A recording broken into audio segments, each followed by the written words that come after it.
But me first spend the first few minutes with the president, maybe more on the political side, President Osmani. I think you've just returned from UNGA, from the United Nations session, and of course there are lots of conflicts in the world. As I was saying this morning, even recently, some bad news has been arriving in the Middle East, but there's the other big conflict is with Ukraine, and Kosovo, of course, is very much in the middle of all of that. So the world is in a very difficult situation, sort of being a leader of an important country geopolitically in Europe. How do you see the world going? Well, again, thank you so much for including me, and I really look forward to listening from each of the panelists and learning from your experience as politicians. It's one of my favorite times when we are in the same panel with CEOs and global companies so that we can really get that perspective and learn a lot as politicians. Kosovo is a small country, but with an important story to tell. It's a story of resilient people that have built a country on the very foundations of democracy, rule of law, human rights, and the fundamentals of freedom.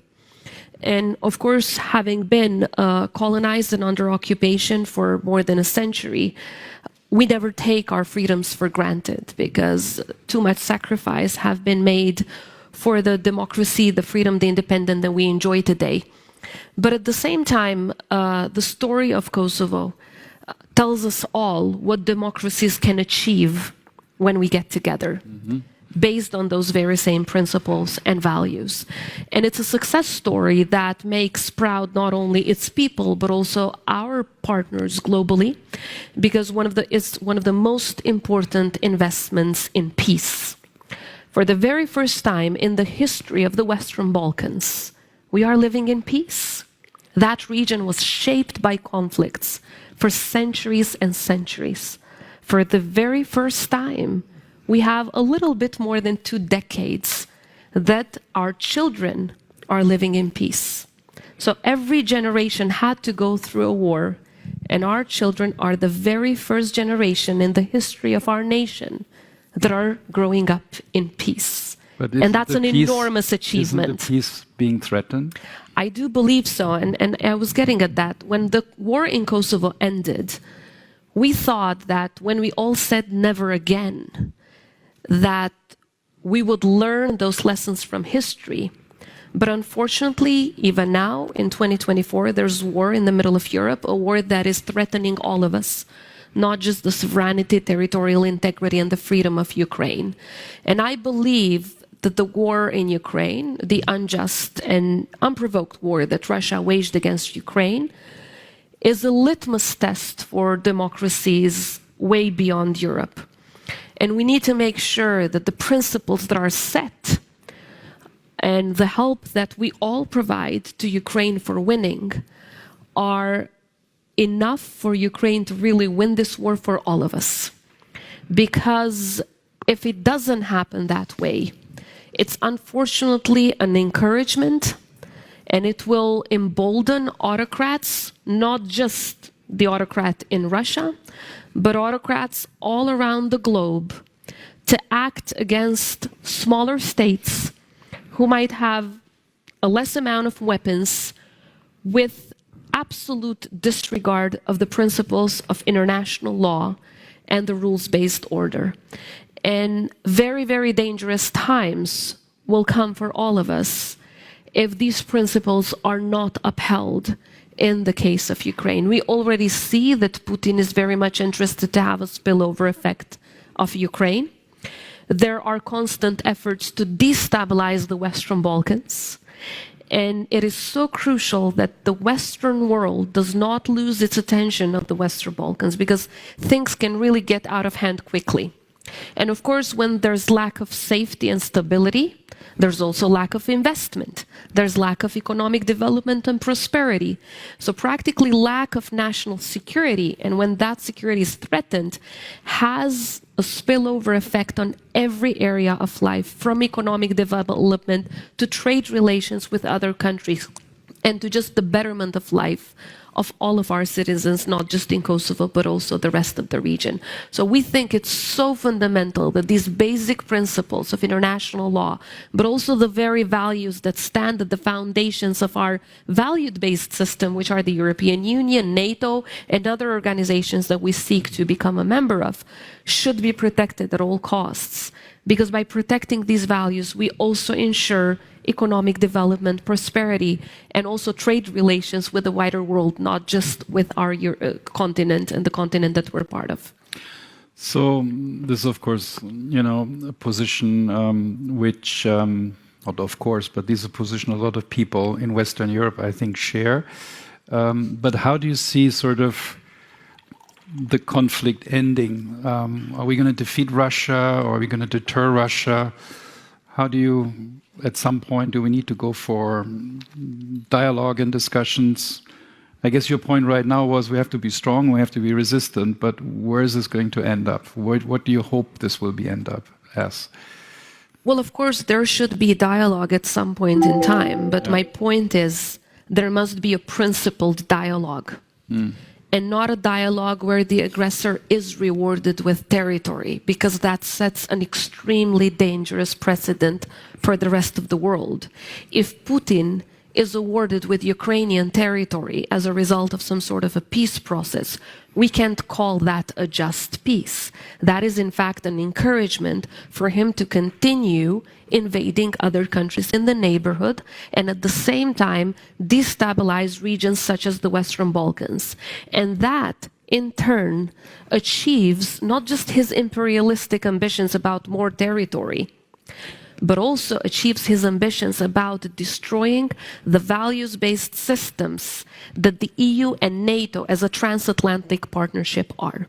Because if the Western Balkans is destabilized, if the eastern flank is destabilized, the entire European continent is destabilized. So we cannot talk about a project of Europe whole, free, and at peace, which is the dream of all of us, if very essential parts of Europe are under constant instability and attacks by Russia and its proxies. So I think it's essential that when the moment comes for that dialogue, that it's a principled dialogue based on the already existing rules-based international order, and not to reward an aggressor with territory, because that is not the ending. That would simply be the beginning of new conflicts in the wider region and would, I think, destroy Europe as we know it.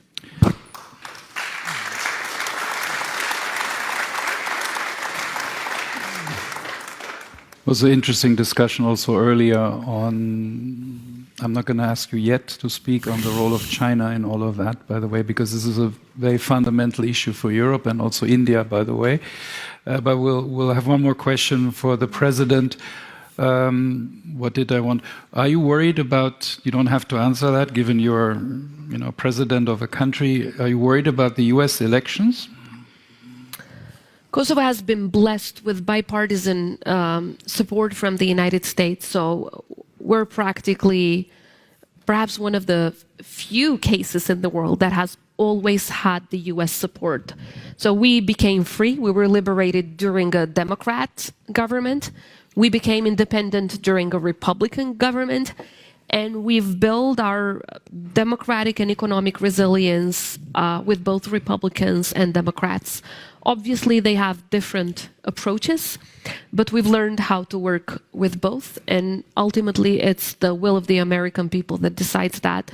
We're going to work with whoever is elected, but as I said, of course, it takes quite a different approach depending on who is elected, but Kosovo really counts on that support because the US has played a leadership role in rallying the democratic world behind the people of Kosovo during some of the darkest hours in our history.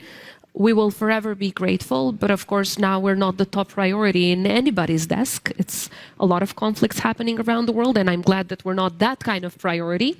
Right now, when we talk about Kosovo, we talk about how we can bring in more investments with, being the youngest population in Europe, tech-savvy, multilingual, with so much potential, with free trade agreements, with all around Europe investing in Kosovo. It's not just investing in tiny little Kosovo, but in fact in hundreds of millions of Europeans. So with a lot of that potential, the best tax system, and with with a 100% compliance with EU standards, looks like the best destination for everyone here to invest. So if you would be interested, please come to Kosovo. So we don't have to be, we have no time to be worried, because to be very frank, we're working with a lot of resilience and persistence to make sure that we create partnerships with countries around the world. So we will be working with whoever the people of the United States select. Excellent. Last question, and then we'll turn to the panel. On the Draghi report, so you just talked about Europe, but talk about the economy, and we'll be talking about that also a little bit more in a second.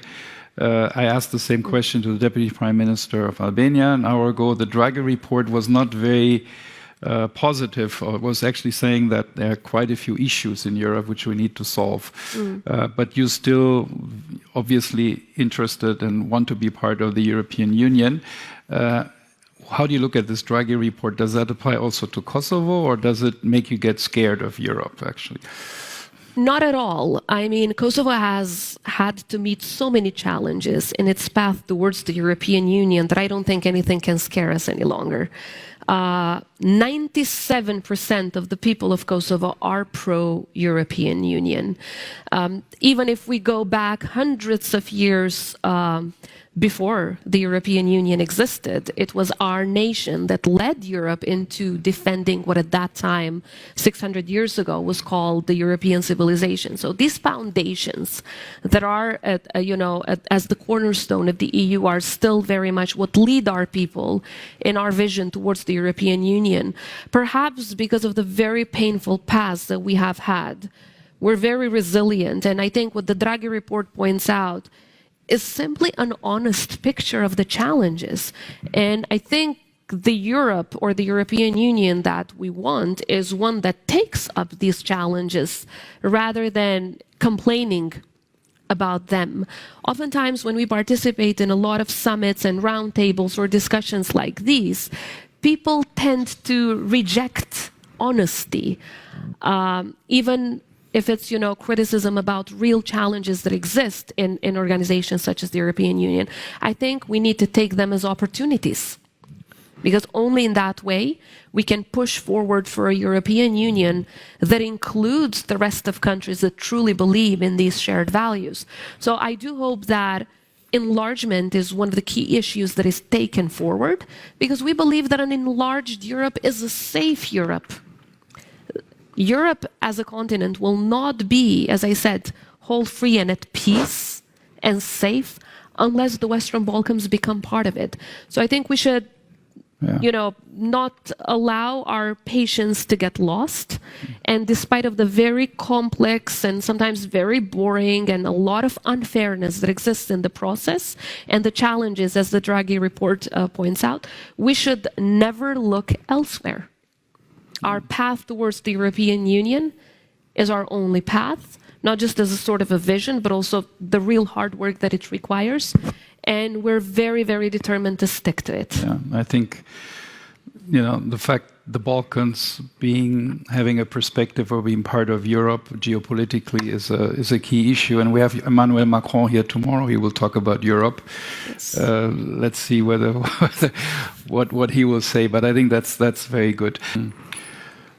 President, how do you see this issue of industrial policy and Kosovo? And you're in a situation where the security issue, as you said, are very important, but developing the economy in Kosovo is also an important issue. How do you see that? Perhaps just to quickly jump into the issue of what should be the role of the government, I'm a strong believer in the role of private sector as the real engine behind the economic growth of every country. But at the same time, because of everything that was just mentioned earlier, there are certain sectors, depending on the country, obviously, but there are certain sectors that will need the help of the government, the subsidizing from the government. And of course, each country has their own potential, their own industry, their own traditions, and also the way where they can contribute, not just internally, but also to regional and global trade. But there are areas, especially if we're talking about energy security right now, and to connect to the issue of security, Europe has faced in the past couple of years one of the biggest energy crises that we've ever had. And it was created because of security reasons, because the largest part of Europe was also dependent on Russia. And then there are many of us that are not dependent on Russia, but we're dependent on coal. And that means, my country has one of the largest pollutions at the level of Europe, and we need to not leave the private sector alone in fighting that fight. We need to make sure that we aggressively invest in renewables. We need to make sure that we learn a lot from countries that have succeeded in that regard, like the great example that you gave about EVs, electric vehicles. We need then to work with partners such as the United States that has been there for us in making sure that we make that transition through programs such as the MCC and so on and so forth, and also make sure that the European Union steps up. Now, with the new growth plan, there are a lot of, nice words and dreams.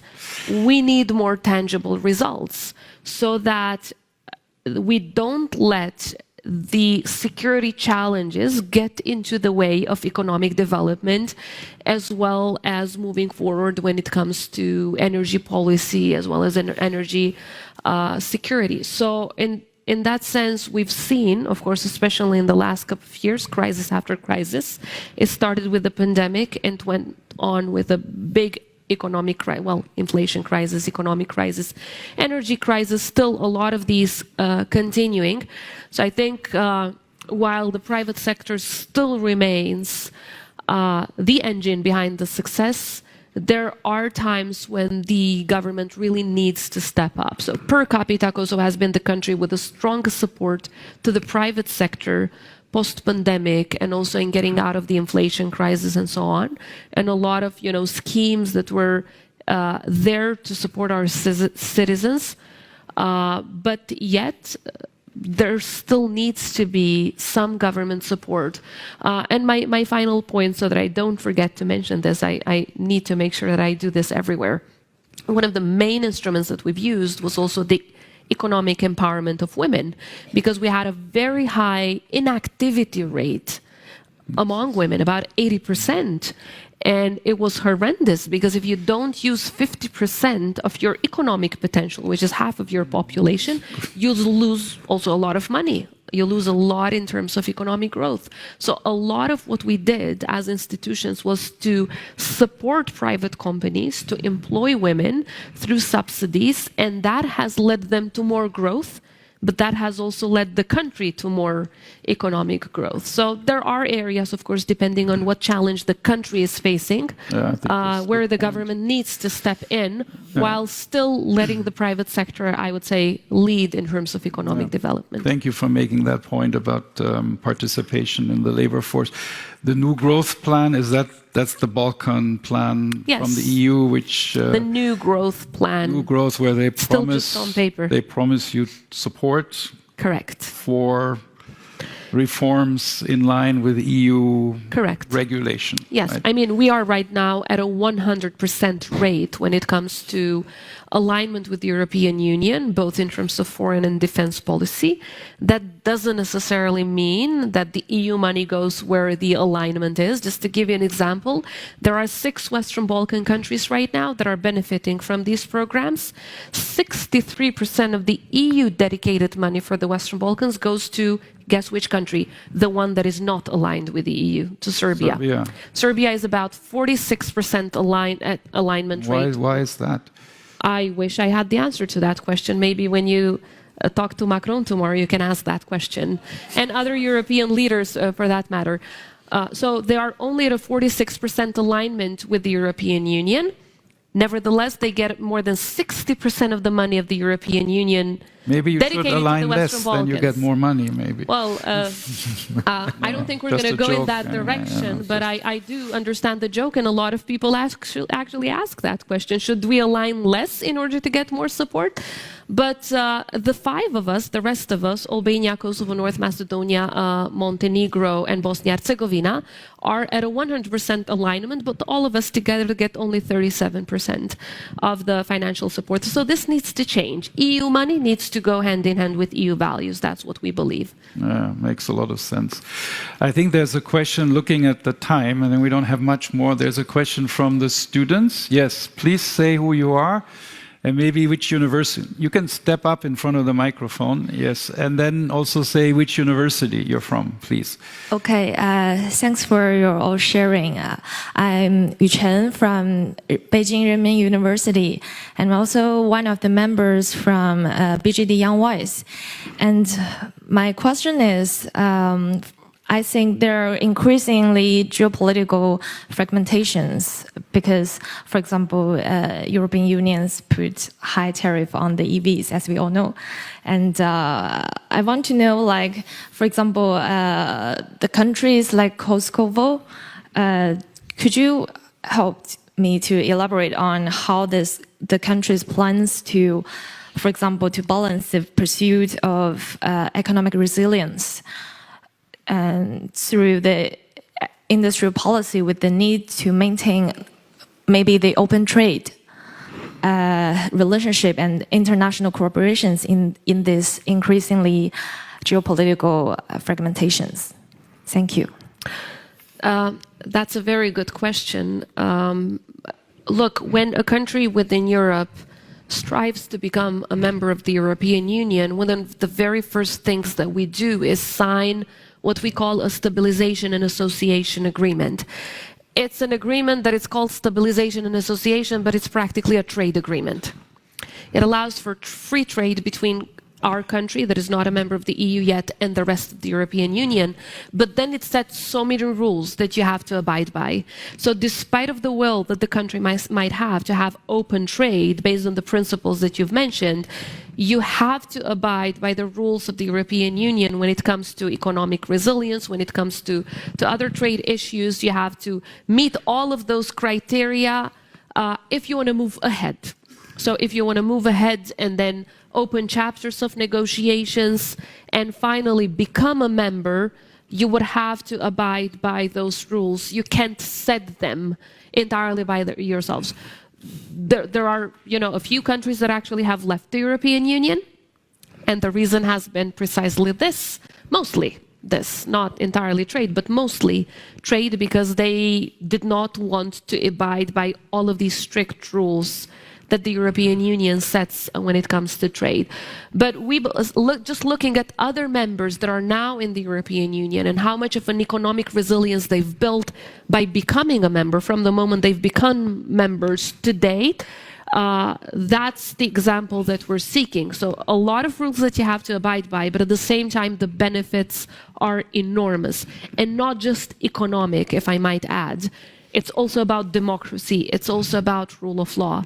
It's also about other fundamentals that we really trust in and that we believe make us more resilient.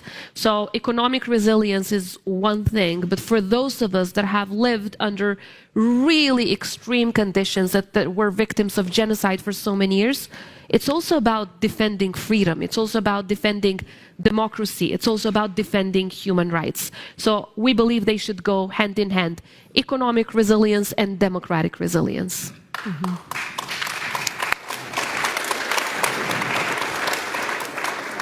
President, you have the final word. Is that okay? Sure.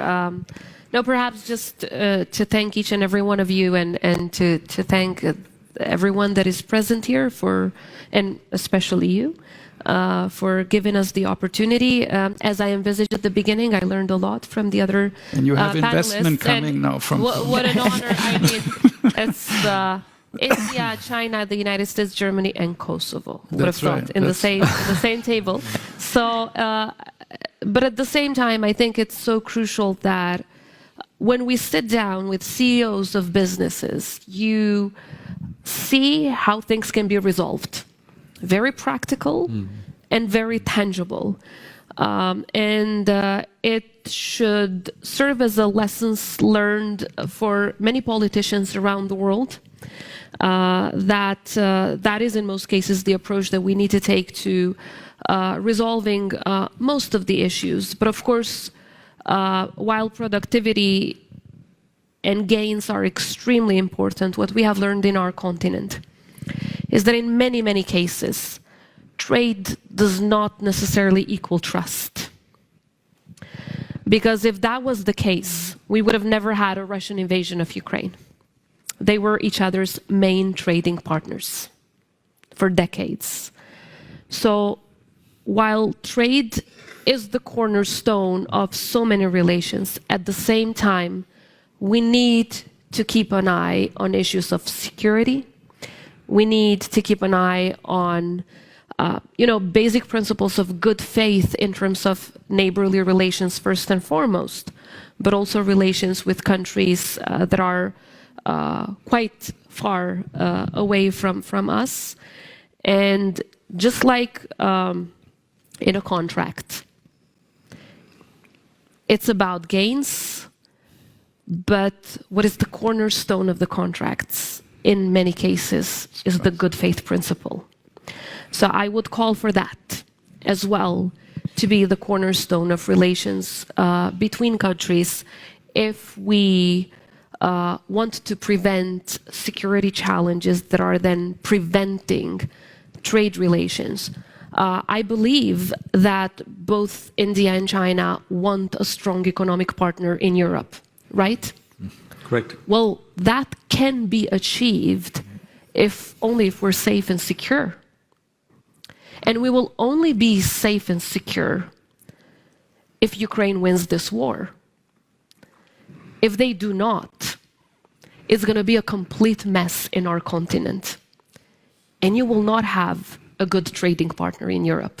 So just not to oversimplify it, but I think it's so important that partners across the world, not just in our continent, give us the support that we need as a continent to first and foremost be safe and secure, for that to open the way for stronger trade relations with the rest of the countries around the world. I think this is excellent. Thank you, President.